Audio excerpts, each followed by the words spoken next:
Ladies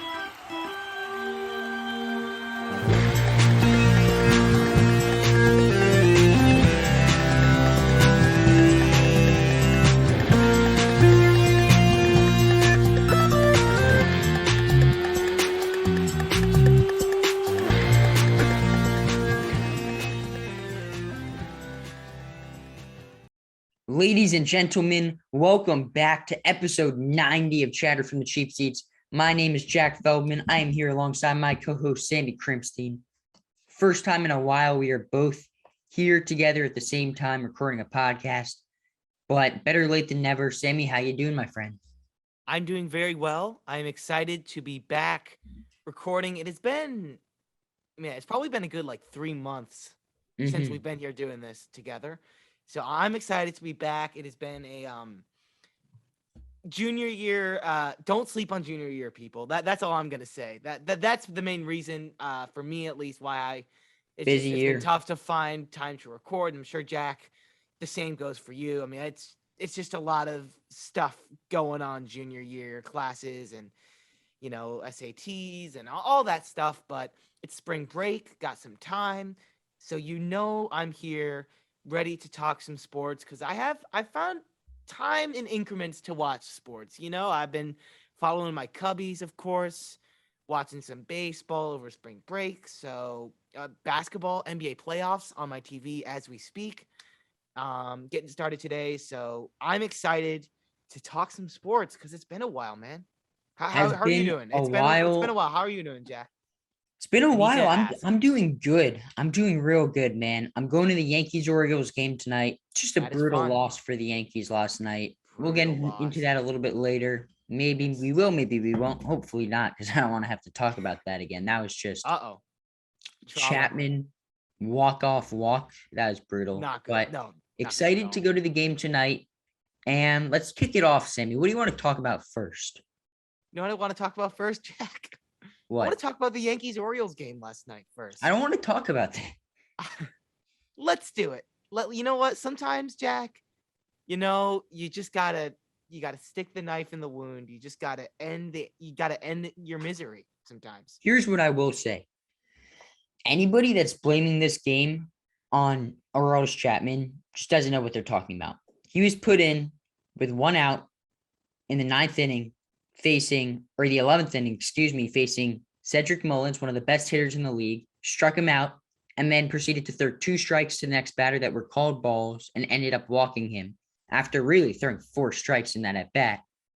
Now, I'm not blaming the ump, who was horrible, by the way, but I'm not blaming him. The sole blame for this game should be placed on the Yankees offense. That is it. How is it possible, Sammy, that you score 1 run against the Baltimore Orioles? The Baltimore Orioles, Sammy. Tell me how that's possible. My team, Bullis Baseball, Quince Orchard Baseball, will score more than 1 run against they had Jordan Lyles on the mound. Jordan Lyles, Sammy.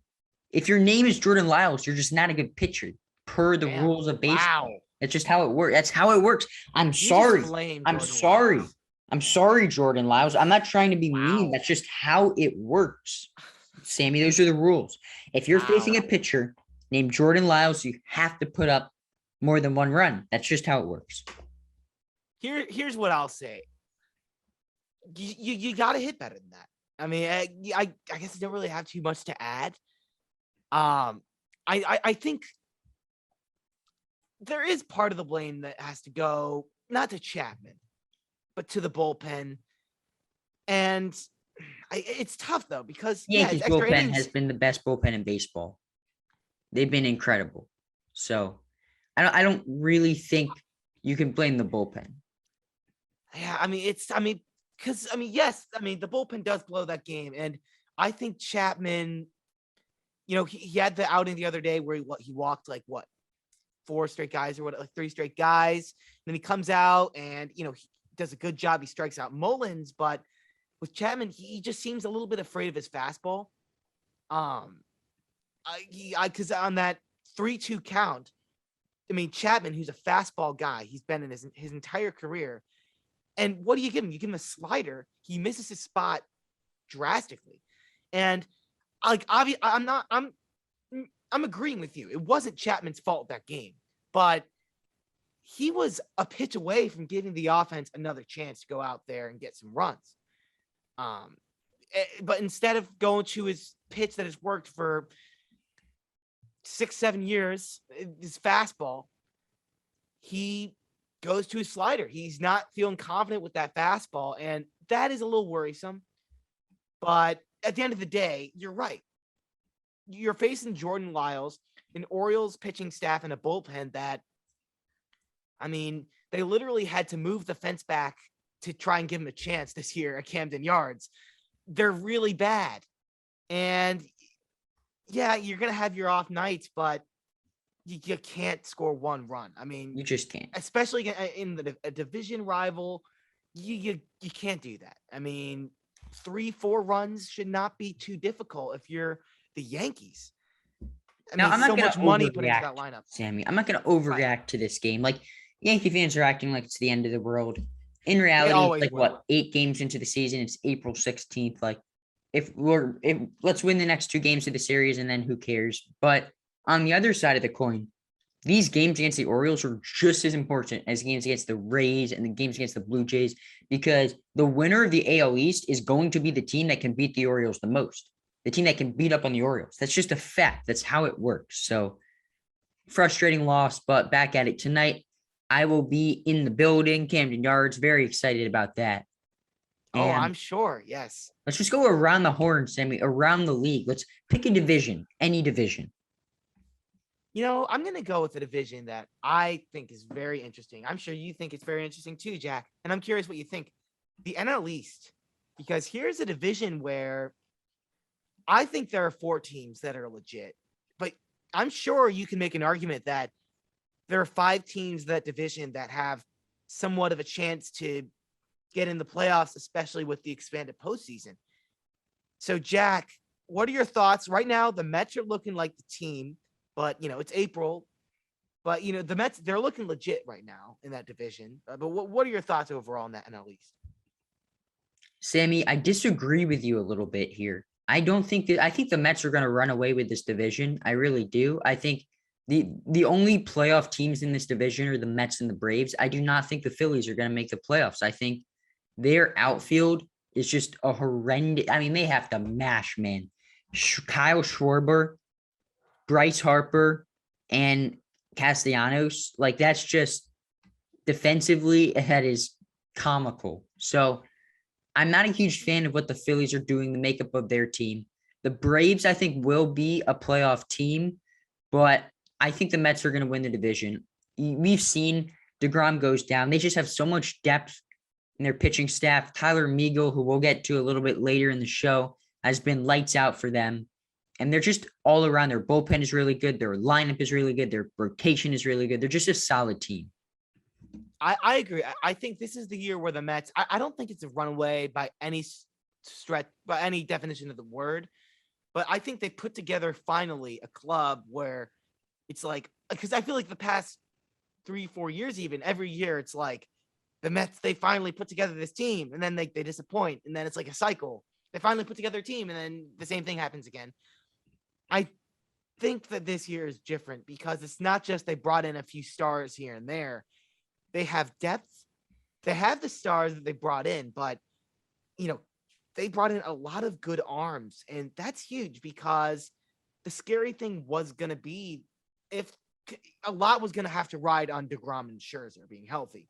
And they're not going to be healthy all year. They're like, DeGrom's a little younger, but like Scherzer's approaching 40 years old.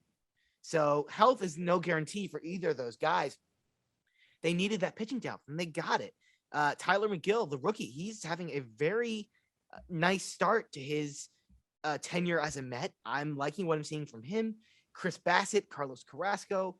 You have guys you can rely on besides the top of the rotation pieces. And, of course, once DeGrom gets back, imagine how much better you are going to be if you're the Mets. And offensively, they're just playing situational baseball. They have a lot of, like I already mentioned, a lot of guys who can hit, a lot of depth.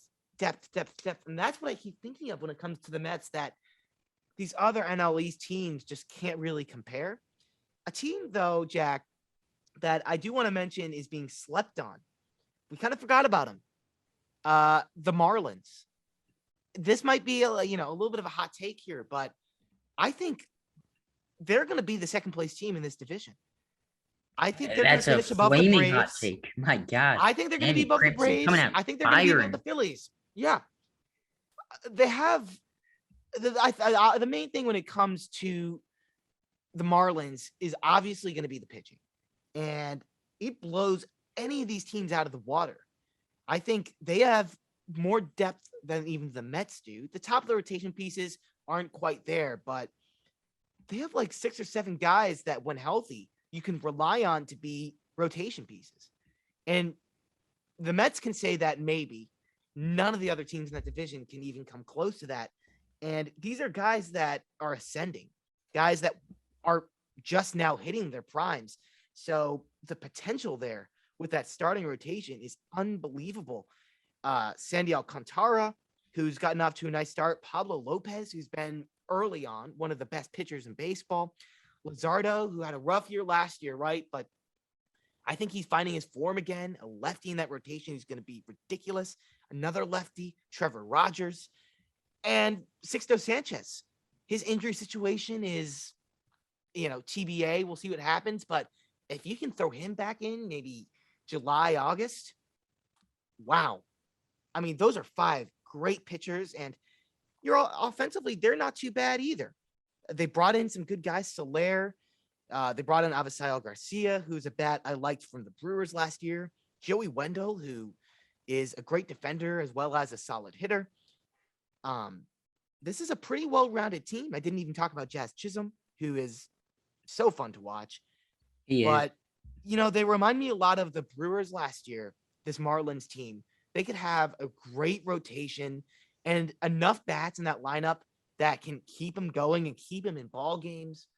But the fact is, they're always going to be in ball games because of the rotation. So that's my little rant about the Marlins, Jack. But I seriously think they can finish above the Braves and the Phillies. I agree with you that, that's a hot take. I think that's all we're going to agree on for that take. Let's move on to the NL Central, Sammy. Okay. This division hits close to home for you. Yep. The Cubs, they're not going to be, this isn't the year they're going to go out and make a deep playoff run, but they're not going to be terrible. They have some guys. They have Ian Happ, Seiya Suzuki. Yeah. They have, I'd say not a good rotation, but, a much better rotation than last year. Yeah, Kyle Hendricks is there. Marcus Stroman is there. Wade Miley solid. Once he gets healthy. You're not going to be the Pirates. You're not going to be the Orioles. You're going to have some fun watching this team, and that's exciting. The Cardinals. That is exciting. The Cardinals and the Brewers, though, are the 2 cream of the crop teams in this division. And hey, look, I think the Brewers are poised to make a World Series run, Sammy. I think they're going to be. I'm not sure. I think that the NL Central is a good division. Or that's not what I meant to say.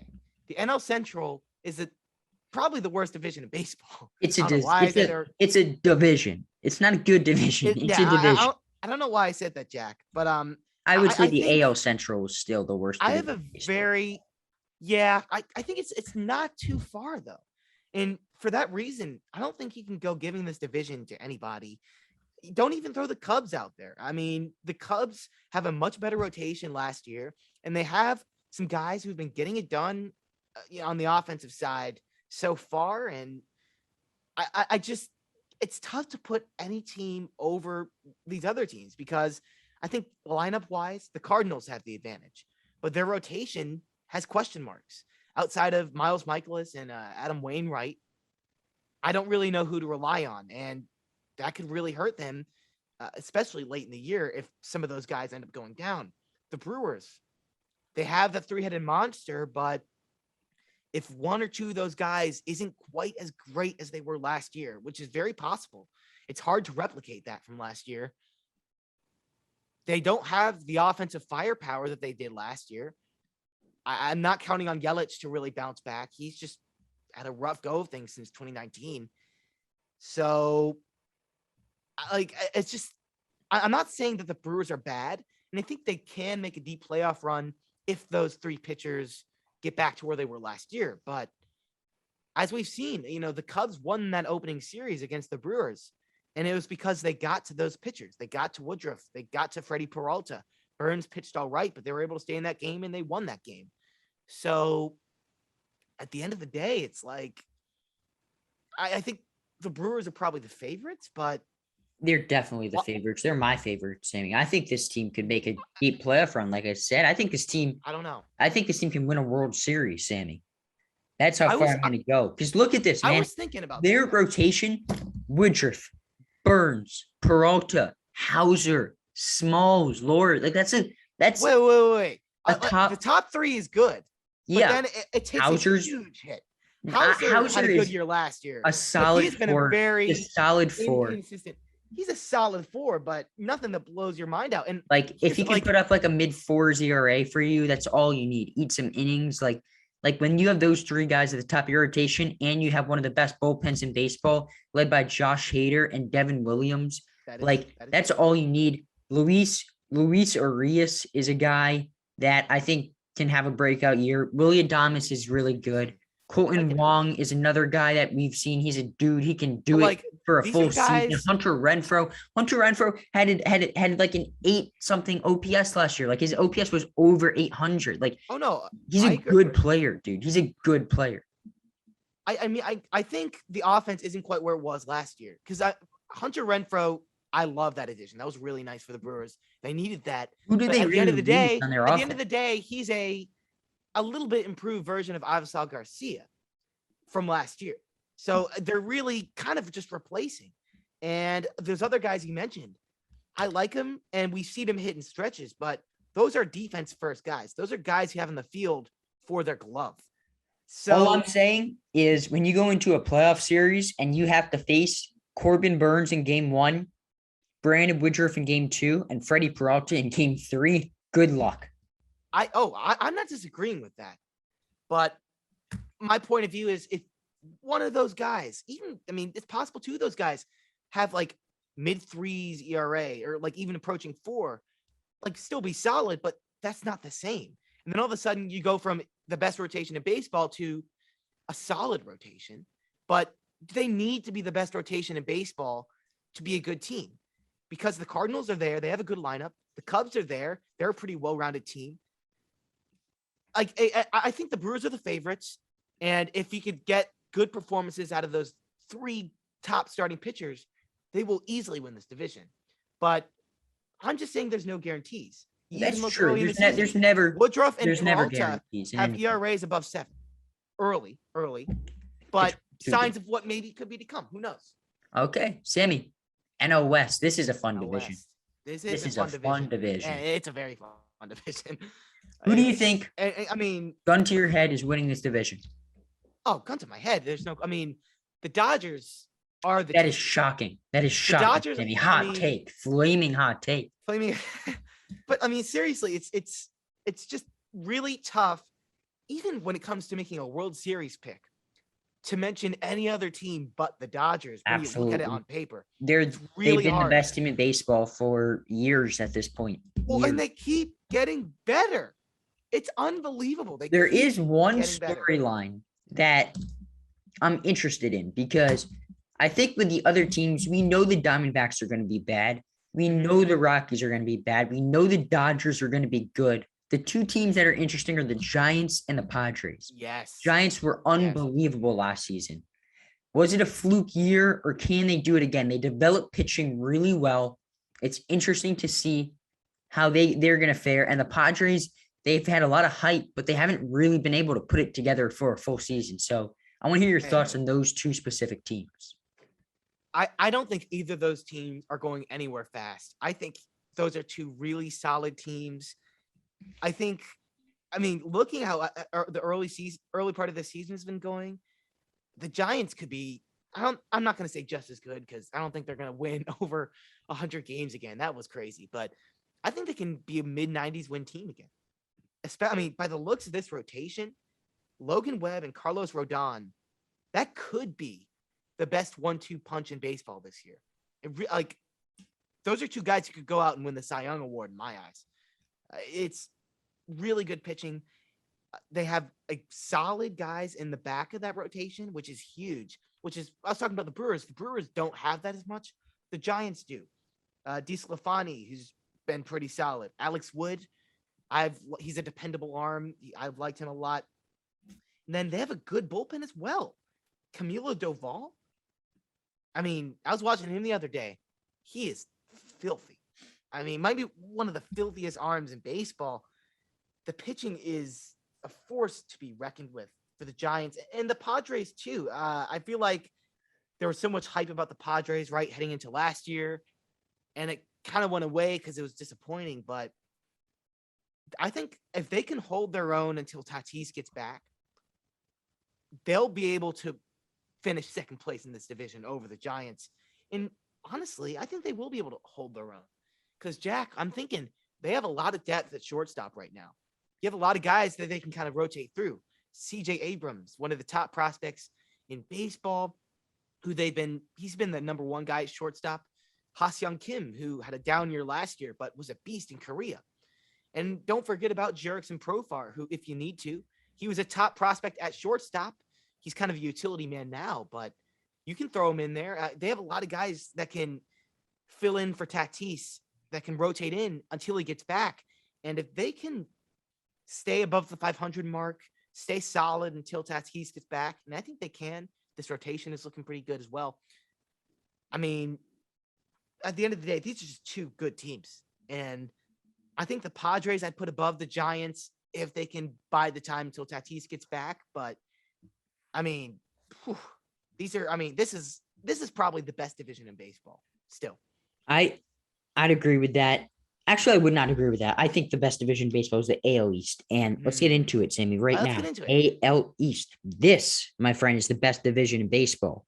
I still think it's the West, but I don't know. I mean, it's close. It's close. I don't think it is close, Sammy. Four teams in this division can make an ALCS. Easily. You would not be surprised at all if any of these four teams make an ALCS. I'll be honest, Jack. I'd be a little surprised if the Yankees made the ALCS this year. You wouldn't. You wouldn't. Sammy, I don't know. This year, I'd be surprised. I mean, they're pitching. They have the best bullpen in baseball. They have one of the best rotations in baseball. The Yankees do not have one of the best rotations in baseball. The Yankees they have one of the best pitchers in baseball. Garrett Cole. If Luis Severino can be a top pitcher in baseball like he was before he got hurt, it is a huge if. That is a giant if. Not a huge. I guess the upside, they have the upside to be one of the best in baseball, but as it is now, they're maybe like around the 10 range, which is solid. I would say last year they were one of the best rotations in baseball without Luis Severino. They had the third best ERA in the American League. Did they? Yes, Nestor Cortez had like a 2.5 ERA last year. That's absurd. But he's pitching well this year too. Yeah, like the bullpen though. The bullpen is one of the best units in baseball. They have a lot of just filth. Now there's a lot of hype going on with the Blue Jays. I want to say my piece. A lot of hype. They lost Marcus Semien, who finished third in the MVP voting, and they lost Robbie Ray, who won the Cy Young. Yes, they added Kevin Gausman. Yes, they added Matt Chapman. But I don't know if these guys can live up to what Robbie Ray and Marcus Semien did last season. I think this is a good team. I think this is a playoff team. I do not see this as a World Series team, like some people were saying. Not yet. I think I agree with you. I think the hype has been a little much with the Blue Jays. Don't get me wrong, because they have a lot of guys. I think the lineup is up there. Like, you can make an argument that they're like, they're probably top 5. I don't even know if they're like, I think that's almost a fact that they're a top 5 lineup. I'd agree with that. But I think the rotation did take a hit. You lose Robbie Ray and Gausman. I love. Don't get me wrong. He had a great year as well. But is he going to be the same away from the Giants? That's the key. Right. That's it. And after that, Barrios, who's good, but they just don't have the depth that some of these other teams have. I still think, Jack, the class of this division. Oh, you say Kikuchi too. Kind of forgot about him. He could be really good for the Blue Jays. But I do still think the class of this division is the Rays. Every year, I feel like we're throwing around teams. We're throwing down the Yankees, the Blue Jays, Red Sox, whatever. But I feel like every year it's the same thing. The Rays prove to us that they are the Rays. I mean, because they're just going to keep doing what they do. It's unbelievable. And I think they're getting better than they even were last year. They didn't really lose too much. You have Wander Franco, who he could casually just go off and win an MVP award this year. Like, that could happen. That could totally happen. G-Man Choi, who leads MLB right now in hitting, if we're talking about OPS. G-Man Choi he could have a breakout year in terms of offense. You're a good defensive team. Kevin Kiermaier, love the guy. Zunino, one of the best defensive catchers we've seen in baseball over the past few years. Like, this is just a well-rounded team. In the pitching, they have a lot of guys right now, but they're always going to have guys coming up because they develop pitching like nobody's business. And there are lots of good teams in this division, without a doubt. Could be the best division in baseball. But I think the Rays are the team to beat still. That's not a crazy take. A lot of people think that. Let's move on now to the AL Central, where White Sox are the best team in this division, and it's not really close either. It's not very close. A team that has been better. I mean, the first 7 games. People thought, the Guardians have not been bad. They've had some guys that are swinging a hot bat. If they wanted to, they could have spent some money and really been competitive this year. Jack, how about Stephen Kwan? He was Stephen Kwan. He had a hit in doesn't know how to swing and miss. What was it? It was he didn't swing and miss until the 6th game of the year or something. I mean, he has been on fire. Jose Ramirez, they gave him an extension, which I don't know why they did that, but whatever. That's a topic for another day. This is a lineup that you shouldn't forget about. And obviously you got Shane Bieber, Zach Plesac, who he looks a lot like his uncle, man. He looks a lot like Dan Plesac, but whatever. Tristan McKenzie, Cal Quantrill, who's a solid arm. They could be a team that sneaks in somehow in the AL in the playoffs. It's possible. I'm not saying I don't think it's going to happen, but I think in this early part of the season, they're like, hey, don't forget about us. We're still here. And the Tigers, too. I like the Tigers. They could be fun. Torkelson has been playing well. He could be a rookie of the year in the AL for sure, right? Yeah. I don't know. But yeah, at the end of the day, this is the White Sox division to lose. They have a lot of guys, seriously, and a lot of guys who are getting better. Luis Robert, who, has yet to hit his prime. Could be one of the best players in baseball very soon. They did lose Rodon, of course, which could hurt them rotation-wise, but they still got a good rotation. This is a weak division.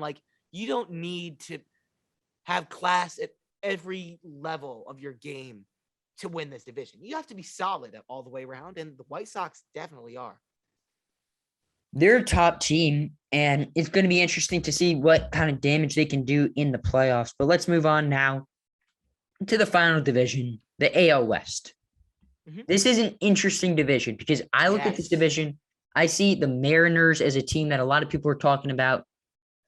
The Angels signed Syndergaard. Maybe they can finally get their pitching to a point where they can sneak into the playoffs. But the class of this division is still the Astros. There's been so much hype for the other teams in this division. People are forgetting, even with the loss of Correa, this is still an elite team. Oh, without question. The Astros are the best team in this division. And I think the Mariners make it a little closer than it was, but I don't even know how close of a race it's going to be. I love the Mariners. I think they could be one of the top wildcard teams for sure. Especially with some of the additions they made. Are they there yet? I'm not sure. And there's still a long way to go, obviously. But I love the additions they made. I do love the additions they made, Jack. Winker and Suarez from the Reds. You get Robbie Ray from the Blue Jays. They had one of the best off seasons in baseball. But the Astros they're filthy all the way They're around. filthy. And the Angels too. I'm interested. I'm not saying I don't know if I think they're gonna go out and make the playoffs, but when you have Rendon, Trout, Otani in the middle of your order, it's something worth keeping an eye on, especially when you have guys like Jared Walsh who are contributing, Joe Adele, who I can't wait to see him hit his stride. He's a fun player. He was a fun prospect. I think it'll be sooner than later where he's going to get going. But with the Angels, once again, man, the pitching is not there. Lorenzen, good addition. Syndergaard, good addition. Jaime Barria, who's solid, but they don't have the pitching to be able to sustain in this division. And, before we move on to our player and pitcher of the week, this year in baseball, and I just this year especially, I feel like there are so many teams that can make the playoffs. I agree, especially with the expanded postseason. Like how many teams can you really rule out for making the playoffs? Like I'd rule out the Nationals, Pirates and Reds, Diamondbacks, Rockies, Orioles, Royals. I'd rule out. Twins, maybe. Athletics. That's about it. I think all of the other teams have an argument to be made to make the playoffs, and that's fun. So I'm excited to watch. I'm very excited. I agree with that. Let's move on now to the player and pitcher of the week. I'll go first with my player. My player of the week, Sammy, is none other than G-Man Choi. Yeah. This man through 7 games. Yeah, let's clap it up a little bit. Let's clap it up. I love G-Man Choi. Through 7 games, 25 plate appearances. He has 2 home runs, 7 RBIs. He's walking 24% of the time. He's batting .526 with a .640 on base percentage, slugging 1,000, has a .364 WRC plus, has almost put up a full WAR in 7 games, which is crazy. He's been very good. That is crazy. He's been very good. Wow. Almost a full WAR. That is unbelievable. Yeah, he has been very good. And, just goes back to the Rays where they're always going to have guys stepping up, because he wasn't great last year. I want to say his OPS was in the 7 somewhere. He was solid, but I mean, if you could have him step up in that lineup, I mean, it just becomes all the more scary. So I love him. He's a fun one to watch. You know who else is fun to watch? Seiya Suzuki, because that is my player. He is fun to watch. I had to go my Cubby bias, but you can't honestly. Even if I wasn't a Cubs fan, I mean, he has been really doing well. He's hitting .368, slugging .895. Oh my goodness! And the most impressive thing is he hasn't really seemed flustered by this American pitching. That was the big question, and it is the big question when you have guys coming over from Japan and Korea. It's okay. They hit really well there. They had their approach in Japan, but can they translate that to big league pitching? Because it is a whole new world. Guys are. You've seen people struggle with that all the time. Yeah, we've seen people struggle. Absolutely. I mean, talk about Ha-Seong Kim coming from Korea. He struggled. Shogo Akiyama. He struggled a lot. Even Yoshi Tsugo from the Pirates hasn't really found his footing. But Seiya Suzuki was a monster in Japan, and it's the same approach here in the United States. The patience has been there. That was his kind of trademark thing in Japan. He was not going to swing at balls. He's going to swing at strikes. He's waiting for his pitch, and he's going to hit it hard. And he's doing the same thing so far this year. 98th percentile in chase rate, 96th percentile in walk rate. This is a guy that's coming over and seeing big league pitching for the first time. And if we're talking NL rookies, which he is technically a rookie, even though he's 27, I think he's the favorite to win Rookie of the Year. I'd agree. I'd agree with you. With the poise that he's showing and the experience that he has. I mean, for the Cubs, man, if he could be a big part of our lineup, that's going to help us tremendously and give us a chance to sneak in the playoffs. I'm excited. I'd agree with you, Sammy. My pitcher of the week is none other than Tyler Miguel. I told you he was showing up later. This man in 10.1 innings is averaging 9.58 strikeouts per nine. He's let up 0 runs. His FIP is 1.2. He's been really good. He's been a good pitcher, man. Yes, and I said this earlier, but the Mets are going to need Miguel to be good as long as DeGrom is hurt. And he had I don't think he's given up a run even since spring training, I heard, which is really impressive. And that is impressive. They have a lot of confidence in him. They gave him the opening day start over some, cemented guys, over Chris Bassett, over Carlos Carrasco, over maybe not fully healthy at that point, but even over Max Scherzer. Tyler McGill gets the opening day start. Buck Showalter has confidence in him, and he has confidence in himself. He's rolling. You know who else has confidence in himself and who is really feeling it right now?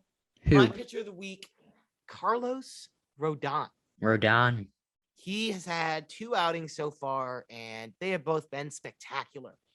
Opening day, or his opening start, I suppose, against Miami, 5 innings, 3 hits, 12 strikeouts. Jack, you heard that right. 12 strikeouts. 12 strikeouts. 5 innings. In 5 innings. Ridiculous stuff. And only 1 earned run. It was a drop third strike. So in my book, that doesn't even count as an earned run. That wasn't his fault. Catcher needs to block it. Whatever. Come on, catcher. Come on, catcher. And then he comes out a week later, April 15th, and he does it again. Another phenomenal outing. 7 innings, 2 hits, 9 strikeouts, and an earned run on a sac fly. So once again, it's like an earned run, not even a hit, not even really doing that much damage. And what I love this year about Carlos Rodon is the fastball. Last year, it was a good pitch. It was 95. That was his average velo on that pitch. Guys are swinging and missing. But this year, it's a whole nother level, and it might be one of the best pitches in baseball, Rodon's fastball. The average velo is up from 95 to 97. And this is a guy who's consistently hitting 98, 99. It's unbelievable. He looks even better. The slider, hitters do not look good against that slider. They're just uncomfortable up there. And I mean, I'm telling you, if Rodon can stay healthy, I think he's going to win the NL Cy Young. Wow. Because there was a lot of hype about him out of college from NC State. He was the 3rd overall pick. A lot of hype, and then the injuries. It was really unfortunate. Last year, he kind of had his breakout with the White Sox. He threw the no-hitter, almost a perfect game. And this year, he's going to be like, hey, I'm one of the best pitchers in baseball. I'm not going anywhere. And it goes back to the Giants. The Giants have a lot of arms. Him and Logan Webb. I said this already, but they could be the best 1-2 punch in baseball. But yeah, Rodon, man, he's my pitcher of the week. And he is making his money's worth. 2 years, $44 million. He's getting every penny's worth for the Giants. He's been really good. Want to talk about basketball just for a little bit since it is playoff time? Let's do it. Let's do a little quick basketball segment. Let's predict the first round matchups. I'm going to tell you a matchup. I want to hear your prediction. Let's start off with New Orleans versus Phoenix, Sammy. All right, New Orleans versus Phoenix. I think this is the least interesting series that is going to happen. The Pelicans, they've been hot. I commend them for beating the Clippers. I commend them for getting in the playoffs through the play-in, but let's face it, they were like the 9th seed or the 10th seed in the West, and they're going up against the best team in basketball. I mean, this isn't going to be close. It's going to be a sweep. Get out your brooms. 4-0. I'm sorry, Pelicans. Sorry, New Orleans. It's not your time. It is not your time. It is, in fact, not their time. Yes. So let's move on now. I'd agree with you. Obviously, Suns are going to win that series. Minnesota versus Memphis. To me, this is a little closer because the Timberwolves are a good team, man. They're a very good team. But yes. I just think the Grizzlies are just a little bit better, and they're going to win this series. 3 games to 1. I'll give the Grizzlies a game, or the Timberwolves a game. let's see. I have it Grizzlies in 6. Because I really do commend. I've been using that word a lot today. But I commend what the Timberwolves have done. You know, they're a young team. They play fast. They're scrappy. Pretty good defensive team as well. A little bit slept on, but the Grizzlies are really good because they make you play their game. They make you play their game. They're going to slow it down. They're going to give Ja opportunities to score. Maybe every now and then they'll swing it out to Dylan Brooks, but they're going to slow it down. They're going to play defensive, gritty style of play. And when it comes to the playoffs, because we know how it changes come playoff time, I think the Grizzlies are built for it. And I don't know how deep of a run they're going to make this year, but first round, I think they're definitely the favorites. I have them in 6. I'd agree with that. Warriors, Denver. Okay, Warriors are going to win this series, man. I disagree. Really? Yeah. Hot take. This is a hot take. You know, you got to live on the edge sometimes, my friend.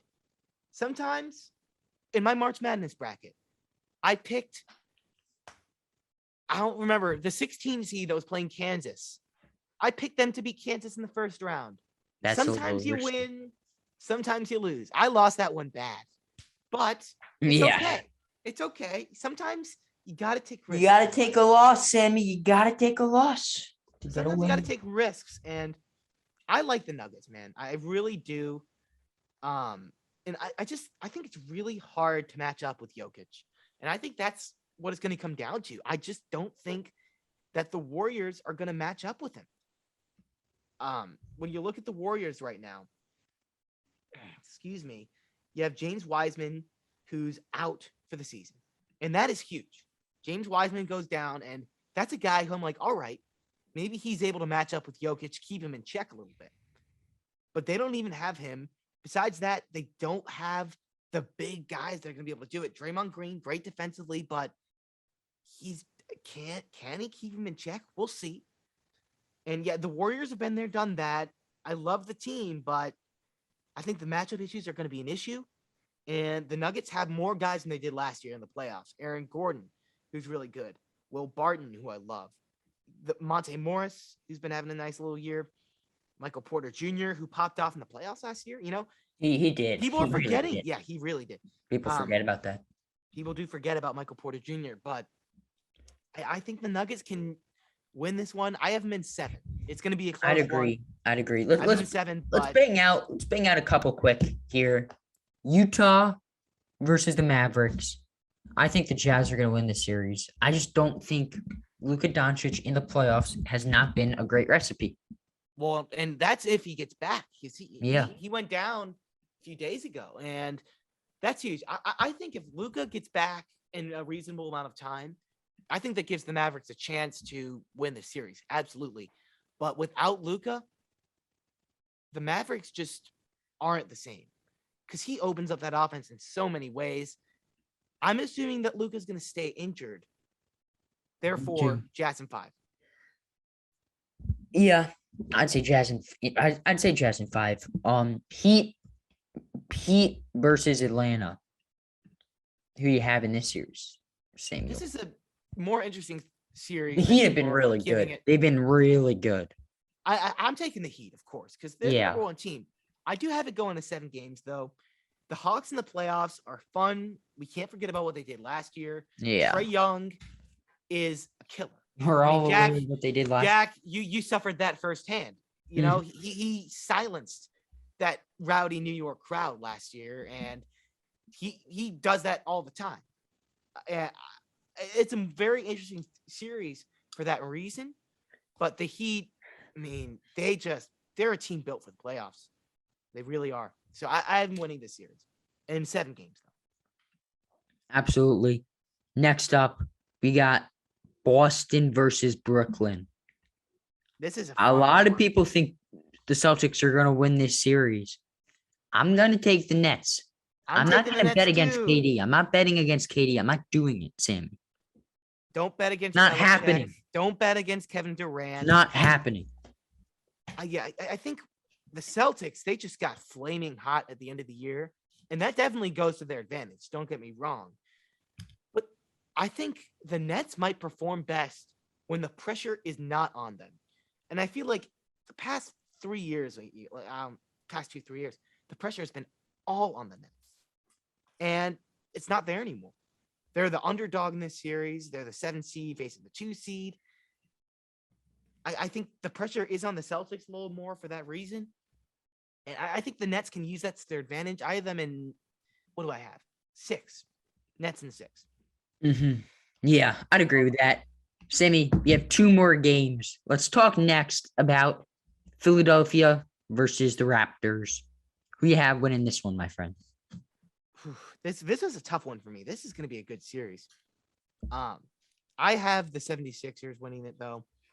I'm similarly to what I was talking about with the Nuggets. I have the Raptors in 7, but I think this could go either way. It very well could go either way.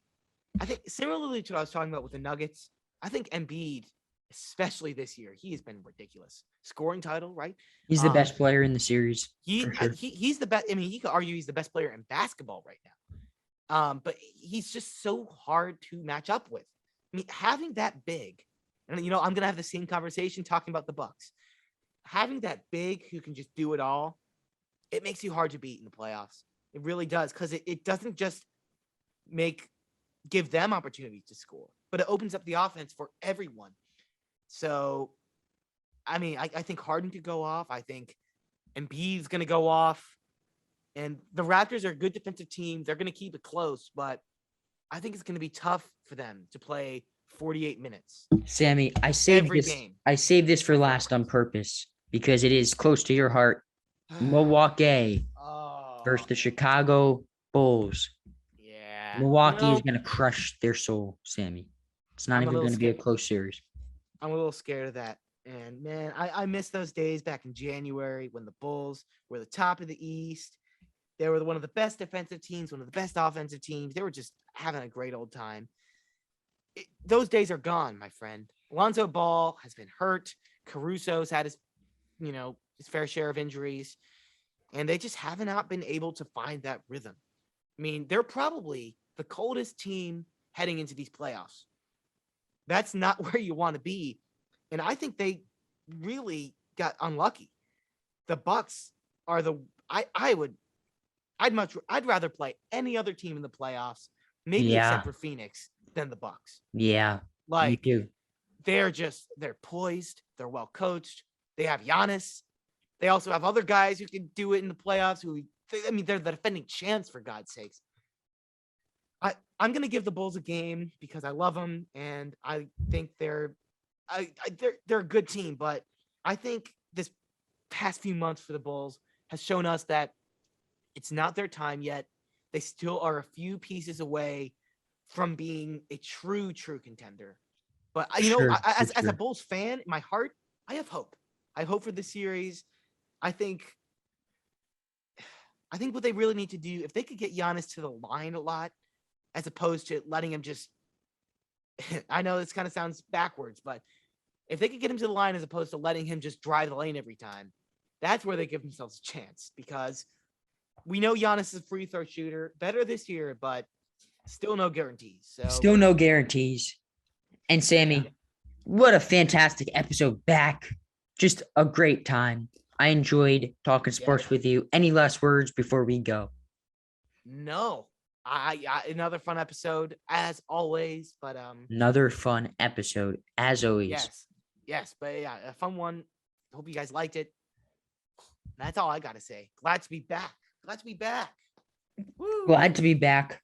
I don't have much to say either. Fun episode as always, and we will see you guys next time on the next episode of Chatter from the Cheap Seats. Sammy, take us out. Bye.